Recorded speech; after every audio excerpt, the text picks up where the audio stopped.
Hello, podcast listeners. We know podcasts are a great way to catch up on a program that you may have missed on KSJE, and it's provided as a free service of this radio station. But you know, KSJE is now listener-supported, and so while you enjoy this podcast, we hope that you'll also take some time to join KSJE. Become a member today. It's quite easy to do. Just go to our website at ksje.com/support and pick the level of support that best matches your budget. Thanks again for listening. Here's your podcast.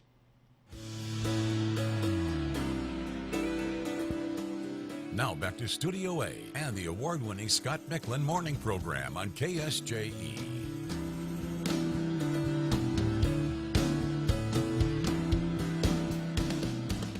My guest on the program this morning from San Juan County. It's always great to have the county manager here with us this morning. Mike Stark is here. Good morning, Mr. Stark. Good to see you. Good morning, Scott. Pleasure to be here as always. Thank you for coming in. You brought your deputy county manager with you this morning. Sure Stephen did. Saavedra is here. Mr. Saavedra, good to see you. Good morning, Scott. How you doing? I'm well, thank you. Thank you both for coming in this morning to give us an update on all things San Juan County. And I guess first question would be the legislative session, and the county, I think, did pretty well with state funding for a lot of projects here in San Juan County. What are some of the highlights from that long list?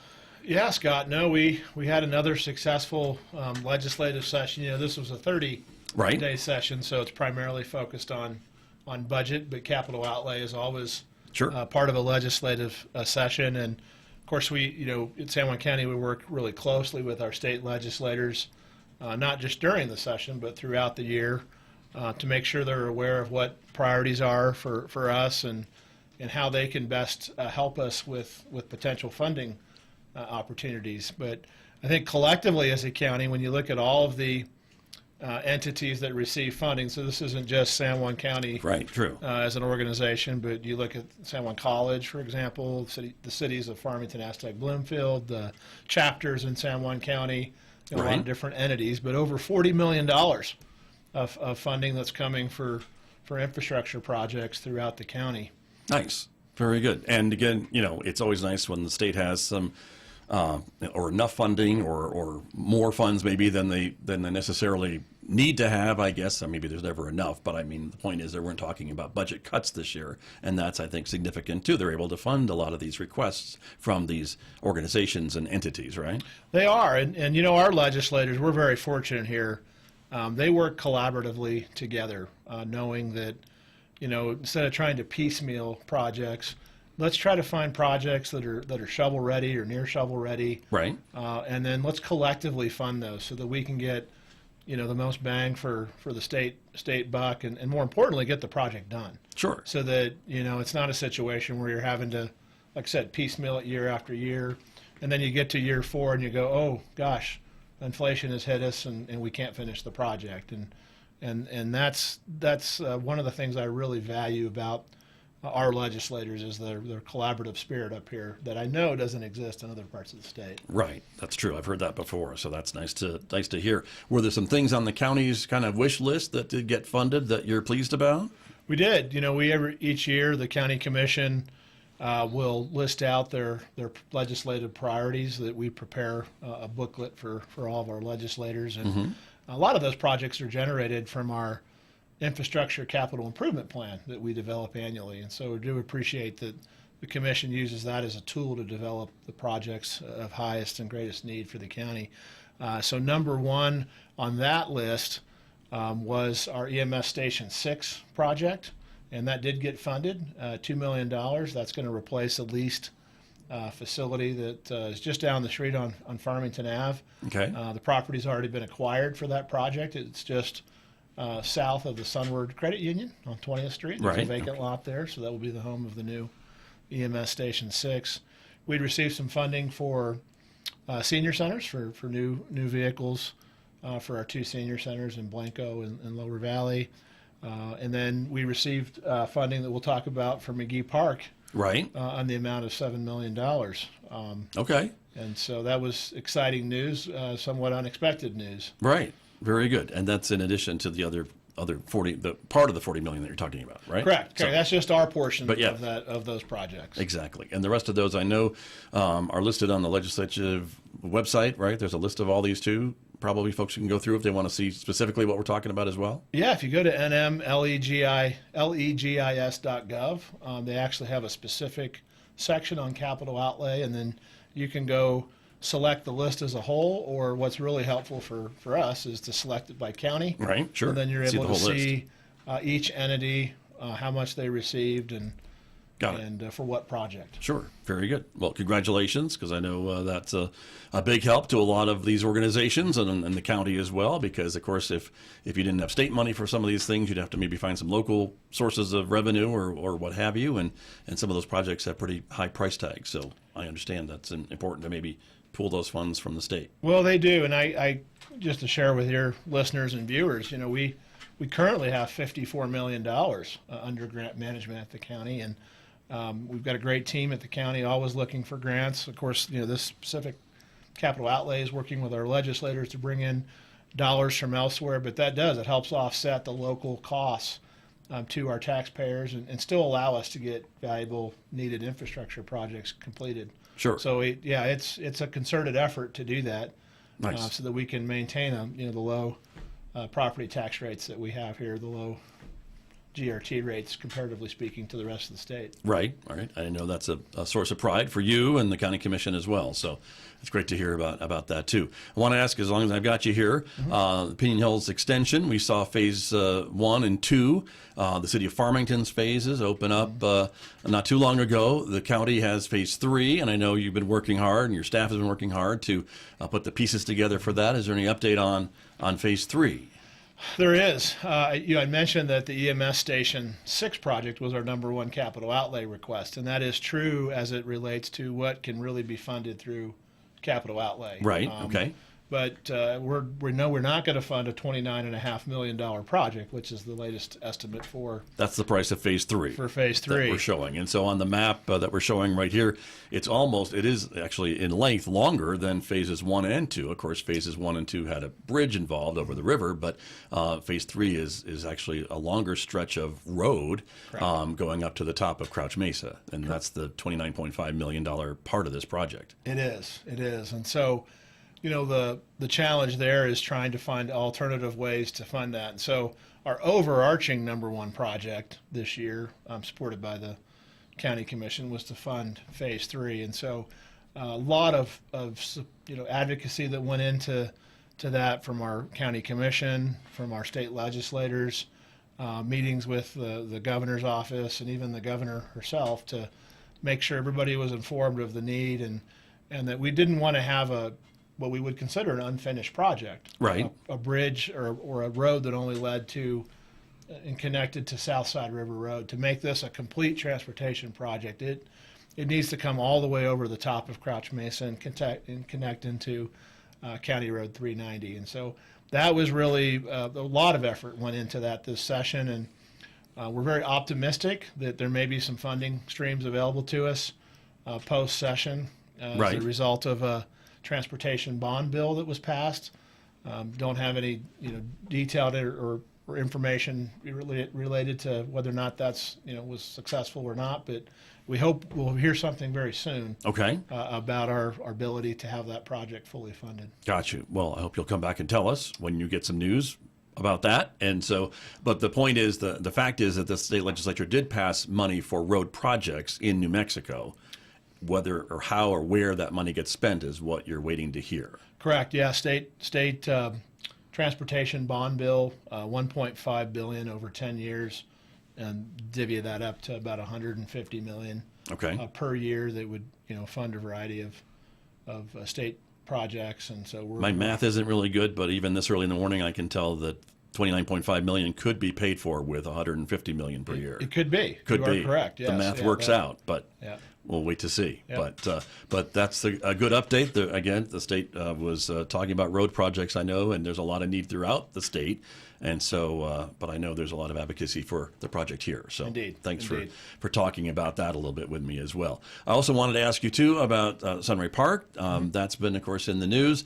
You were here right away when the county decided to maybe take some legal action, or at least ask for a legal opinion about the move of SunRay Park and Casino from Farmington, San Juan County to Clovis, and the decision by the State Racing Commission, which made that possible. And so what's the latest there? The progress is still going through in the court process? It is. The county commission made the decision to challenge the decision by the State Racing Commission in the second judicial district court. I think I shared with you last time that that was based upon our belief that the State Racing Commission does not have the statutory authority to transfer a license. They have the authority to issue, to pause, or to terminate a license, and that they gave themselves the ability to transfer a license administratively. And so we're challenging that. We're not alone in that fight. Zia Park, the casino, Racino, and Hobbs is also challenging the decision, as well as the Mescalero Apache in Ruidoso. Obviously this will take some time to work through the court system, but we'll certainly keep you posted. You'll probably know before we do. I doubt that, but I doubt that would happen. But if I do, I'll call you. Okay, how's that? please, fair? thank okay. you. Yes. All right, fair enough. And Ms. Saavedra, again, I know you've been working on this as well to make sure that everything is going along. And I guess the one thing too to point out is that the commission seems to be pretty unified in seeing this through as well and taking some of this court action. That's correct, Scott. In fact, prior to the Racing Commission making a decision to transfer the license, the commission authorized funds, and we were actually working with SunRay, which is now known as Western Gaming LLC, on a master plan collectively.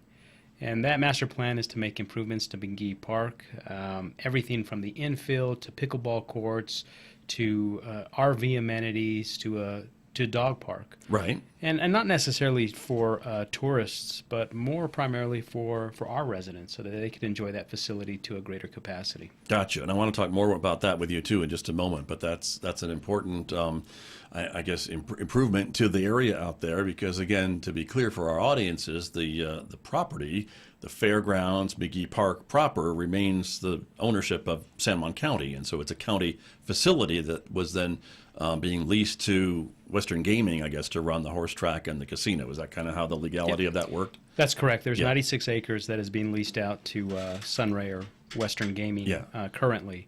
And so the remaining property on McGee Park, of course, that's in county control where the county fair is at. That will still remain into effect. There will be no changes there. Right. But looking to add to some of those amenities at McGee Park, and then also working with the racetrack so that we could add a little bit more to that environment. This master plan really was to complement their efforts, really looking at a win-win situation before we had heard about the transfer of the Racino license. Yeah, interesting. And so again, let's talk about that too. I do want to be clear again to the audiences that there is still a racing season, live racing season at SunRay scheduled for, I think, this very month, as a matter of fact, just a couple of days from now, weeks from now. And so SunRay will still have a racing season here. The casino remains open for at least another 6 months, 7 months or so, or if not longer? Yeah, until September of 2027. Thank you. So over a year from now. So that's what's the plan is at the moment, and so we'll see how the other things go through the court system. But in the meantime, folks can still get their racing fix and their casino fix at Lee Acres and at McGee Park. So let's talk about that master plan, though, because that is a pretty comprehensive plan, and it's, as you said, it's a big property out there. How many acres did you say? McGee Park proper?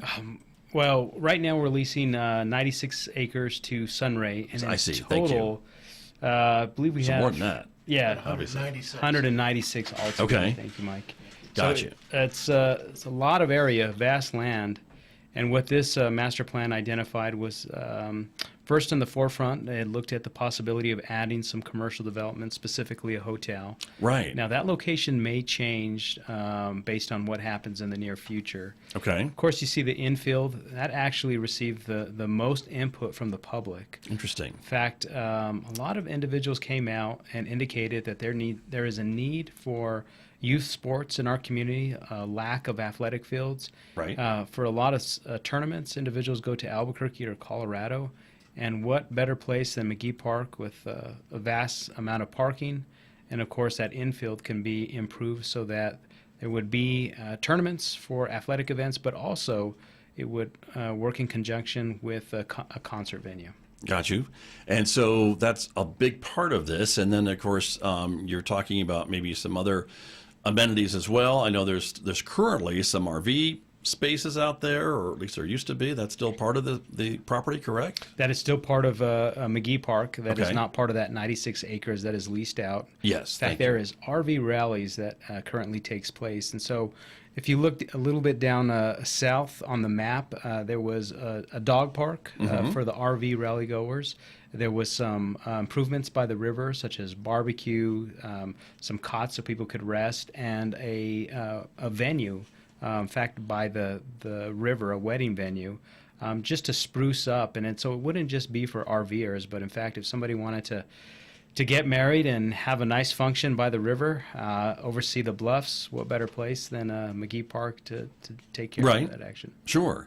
And I think a lot of these things seem to be kind of almost like, wow, why haven't we done that before, or things like that. And I know money and things like that, but looking at some of these amenities that are already there, you've got kind of a pond on the property, and so just kind of developing around that. It's not like you're building it from scratch. You're kind of adding to what's already there in some cases. Yeah, that's correct. I mean, we're fortunate to have the San Juan River. In fact, we're also working on a new boat ramp in proximity. And then, of course, if you look just a bit northeast, you'll see where they have indicated pickleball courts.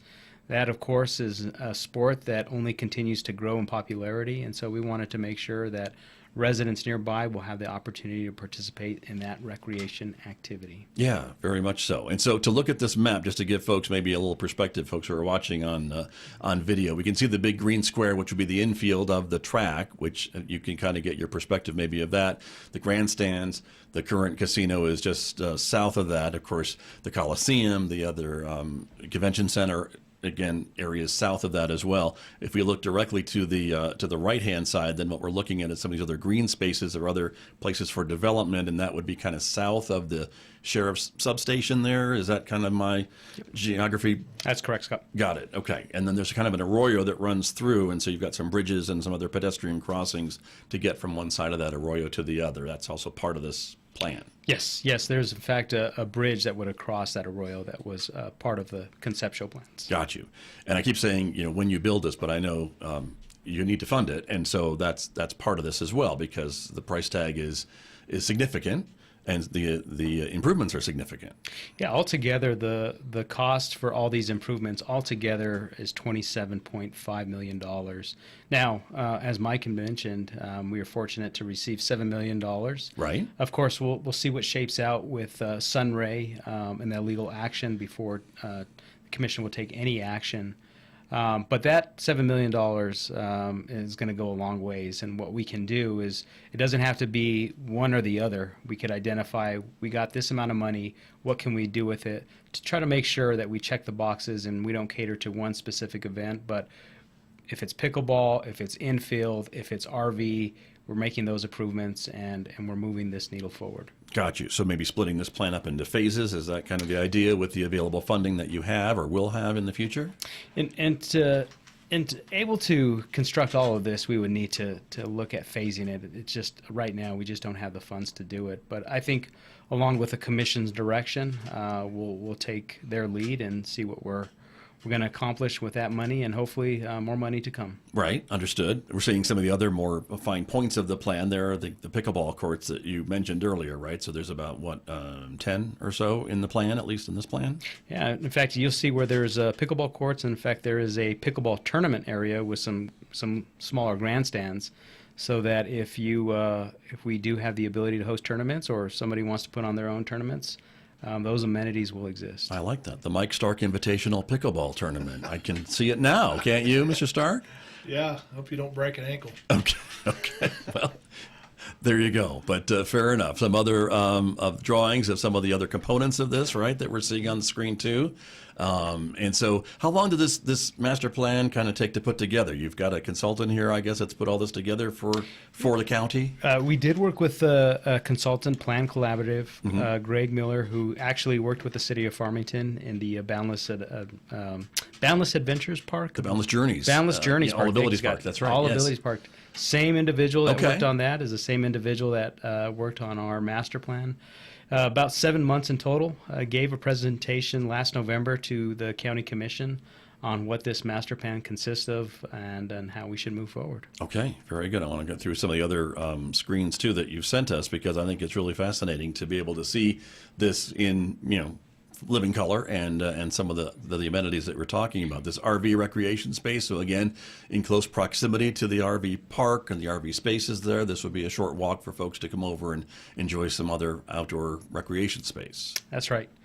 So anything from dog relief to just open space so that they can get out of their RVs and enjoy the area a little bit more. Right. I see cornhole courts, bocce ball courts, and some other exercise equipment and things like that would be part of this as well.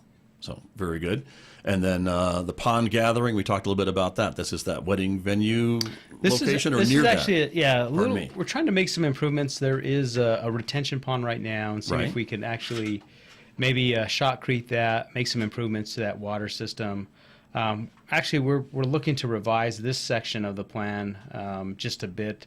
This actually called for a columbarium, but we're gonna shift in that direction. Gotcha. Move in a different direction on that matter. On that project, sure, makes sense. And so as we keep going through, we can kind of see the infield is the other part here.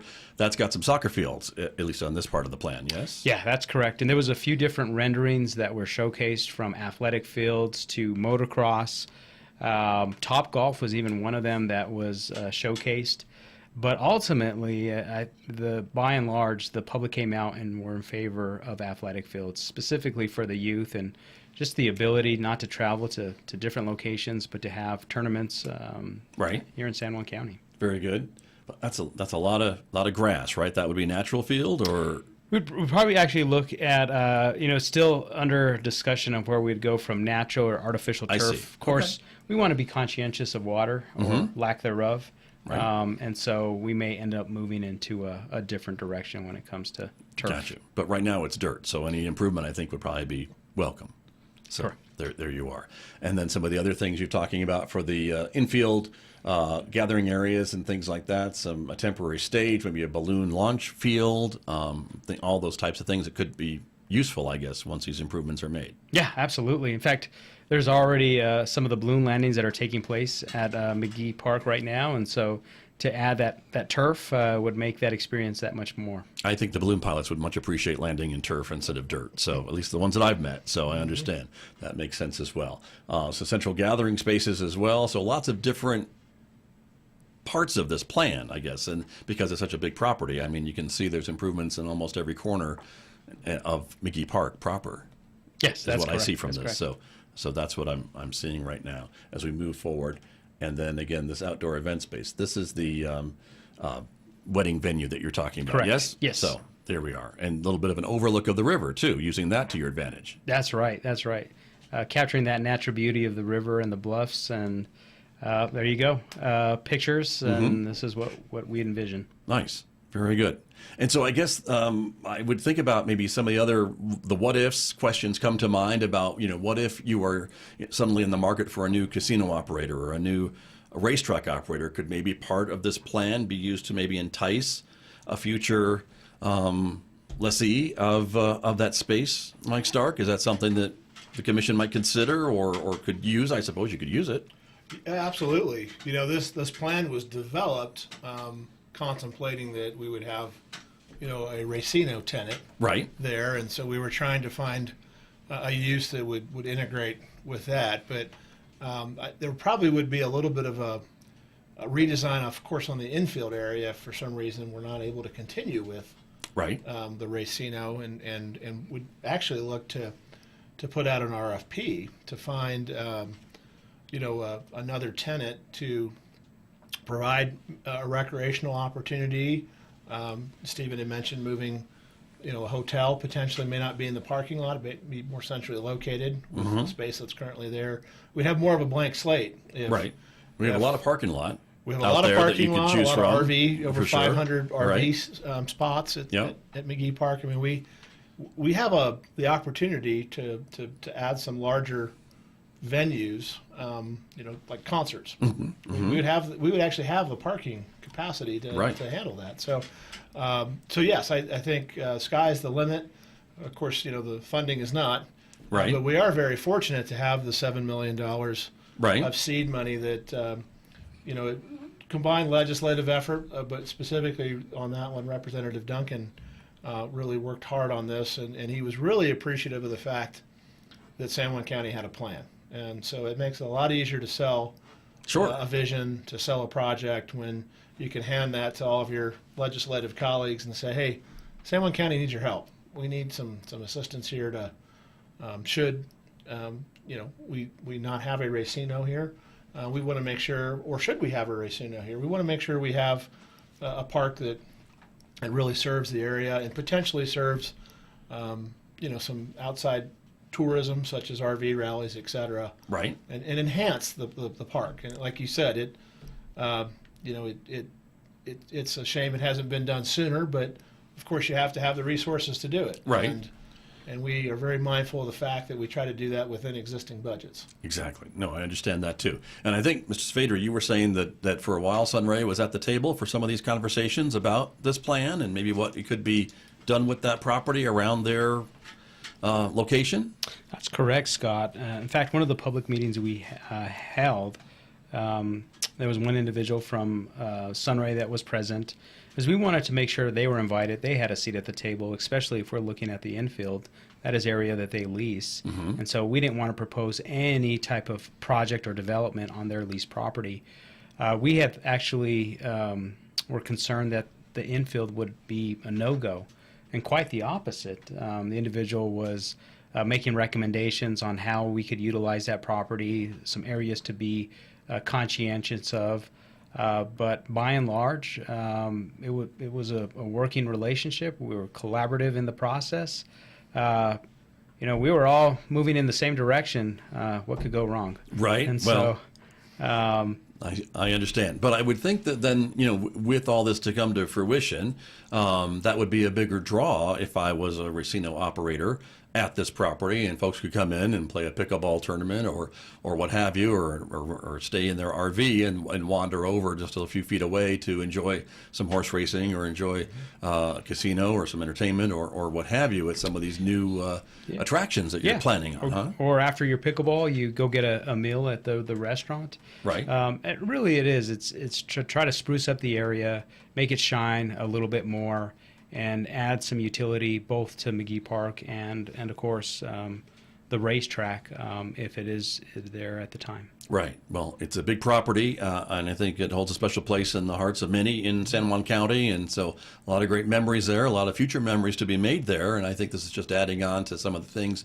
But again, talking about what could be in the future, and again, planning for, I guess, maybe both possibilities. You have a racino, you don't have a racino, and what can you do with that space? Yeah, absolutely. And it seems like there's support from the delegation, the legislators, to at least advocate for some of this plan as it moves forward. Oh, very much so, as evidenced by the success this session. The $7 million, that's absolutely. right. That from a capital outlay perspective, our biggest project ever was last year, the Crisis Triage Center. Right. And that was $7 million, $3.5 million from our legislative delegation and $3.5 million from the governor's office. So to receive a one-time $7 million appropriation for McGee Park that's right, ranks right up there with our best project ever. So Very significant. Very significant. That's true. Well, and I think the county has a good track record of spending this money the way that it says it's going to spend it. I know you've gotten a bunch of awards, I think, for your accounting folks and